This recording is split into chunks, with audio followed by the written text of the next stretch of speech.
Tá começando mais um programa Chip. De começo já vou pedir desculpa pela minha voz anasalada, que a gente teve alguns problemas técnicos, vulgo gripe.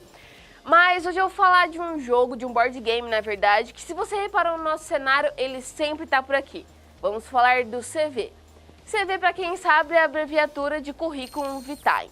Gente, de todos os jogos que eu já joguei, de todos os board games que eu joguei até hoje, eu acho que esse é um dos jogos que eu mais dei risada. Por quê? Primeiro começa pelos... O jogo, na verdade, é um joguinho de rolar dados e rerolar dados. Ele tem essas carinhas tristes, meio bizarras, tristes aqui, felizes, relacionamento, dinheiro, ideia, muitas coisas. A ideia é você realmente montar o seu currículo. E tipo assim, vocês já pensaram se um dia vocês pudessem montar a vida de vocês baseado em cartas? Pois é. O jogo é exatamente isso. Vou mostrar algumas cartas para vocês aqui.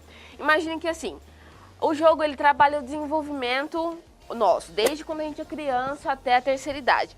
Então vamos supor assim, que quando eu fosse pequena, eu tivesse catapora e fosse uma CDF. Aí eu chego na fase adulta e eu viro uma doadora de sangue e uma estagiária. Na fase jovem, desculpa. Na fase adulta eu faço psicoterapia e eu viro autor do Wikipédia, gente. Autor do Wikipédia. Eu acho que de todas as cartas mais estranhas que tem, o autor do Wikipédia é o mais engraçado. Pra vocês verem, ó, a arte é a coisa mais linda do mundo. Eu acho que uma das coisas que mais chama atenção no jogo é exatamente isso. Porque ele traz um certo lado cômico de pensar nas carreiras. Aí vamos pôr, quando eu ficasse velha, eu ia ser blogueira e ter uma casa nas montanhas.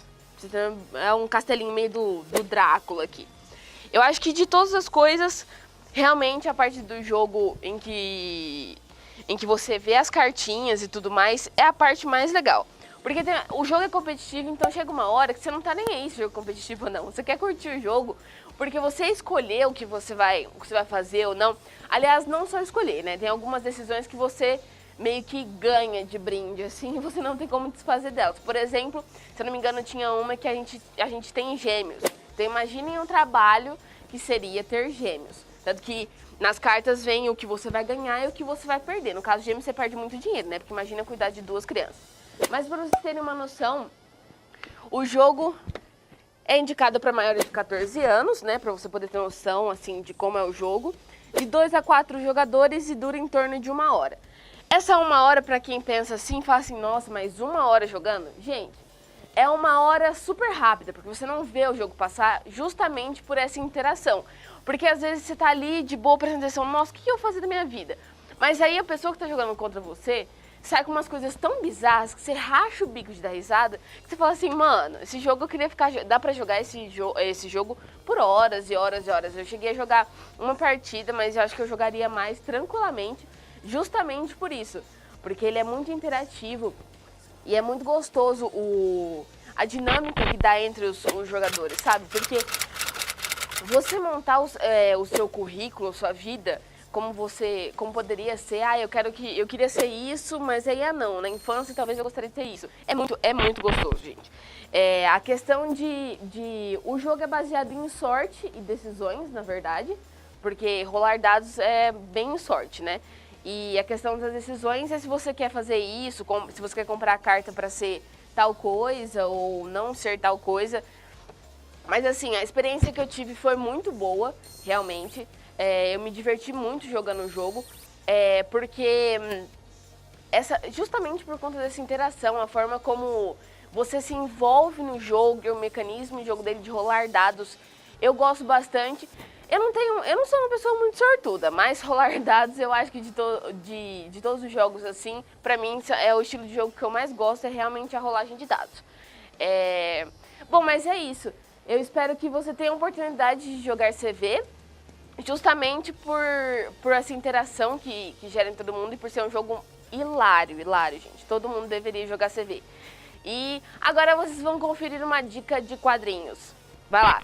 Salve, salve Mari, salve, salve para você que nos acompanha. A dica de quadrinhos de hoje com um quadrinho daqueles assim especiais, que não é meramente um quadrinho, é uma obra de arte em si.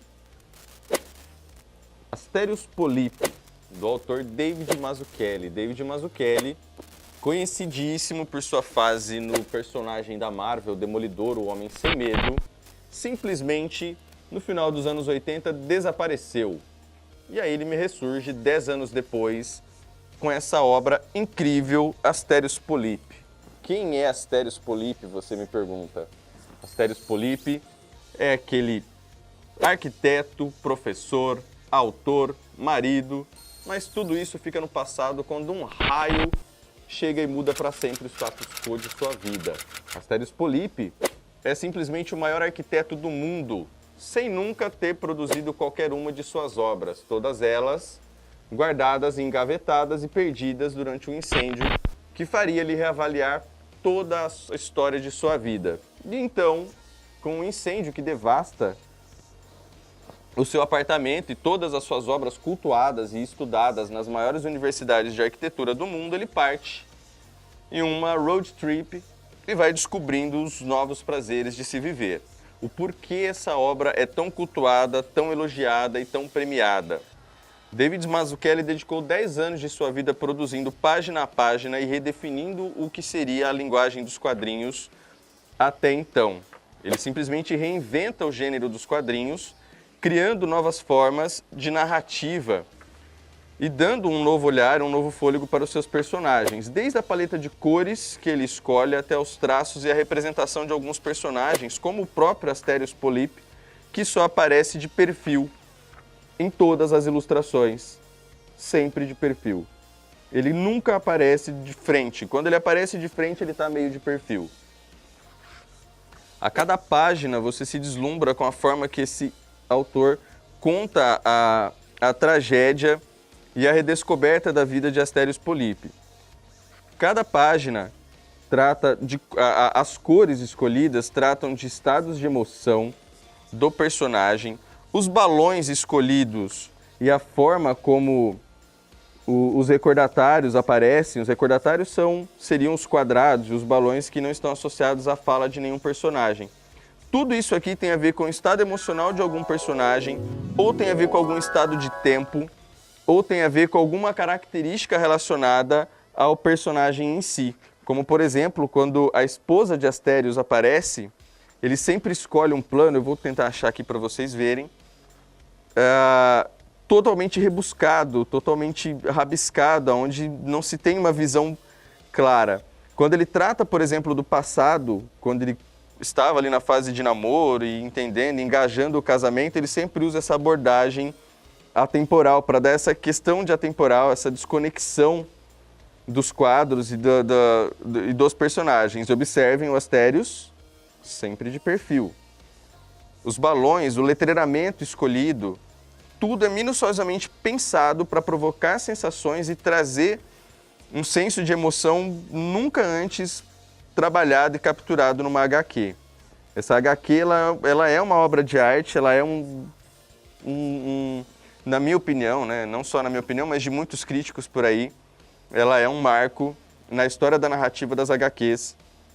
Isso aqui tudo foi trabalhado de acordo com entrevistas do autor, foi tudo trabalhado manualmente, assim, não existe tratativa digital, por exemplo, para fazer os traços azuis ou os traços vermelhos ou qualquer outra cor que você veja. Tudo foi feito manualmente, exceto alguns retoques editoriais na hora de fazer os trabalhos de impressão. Asterios Polypi é aquele tipo de obra que dificilmente você vai encontrar nas livrarias, está esgotado já faz algum tempo, mas você ainda consegue encontrar em sebos, principalmente os sebos virtuais ou lá no Mercenários Livres, que vai custar uma bagatela de muitos milhares de reais se bobear, mas que vale muito a pena. É algo que você provavelmente vai encontrar disponível naquele seu torrent nosso de todos os dias, e é algo que vale a pena. Se você tiver aí de bobeira na frente do computador, manda lá no titio Google, Asterios Polypi, tenta achar para você ler e você não vai se arrepender. E se você tiver de bobeira passando por ali naquela livraria e tiver lá, cara, não pensa duas vezes, pega nem que for para você vender depois para alguém que tem interesse maior que o seu. porque isso aqui é uma pérola, é uma obra de arte incrível, é uma leitura das mais ricas, cada quadro é um universo para você explorar e se deliciar e, sei lá, e despertar aquela sua criatividade interna. Até se você for um criador, é algo para te inspirar. Eu fico por aqui com a dica de quadrinhos de hoje e a gente se vê no próximo Chip com mais uma dica de quadrinhos, talvez tão glamurosa ou talvez nem tão glamurosa quanto Asterios Polyp. Obrigado, Mari. Jefferson, valeu pela dica. Realmente é uma HQ muito difícil de se encontrar. E eu espero que você aí de casa tenha curtido as dicas de hoje. E eu vejo você no próximo programa. Até lá!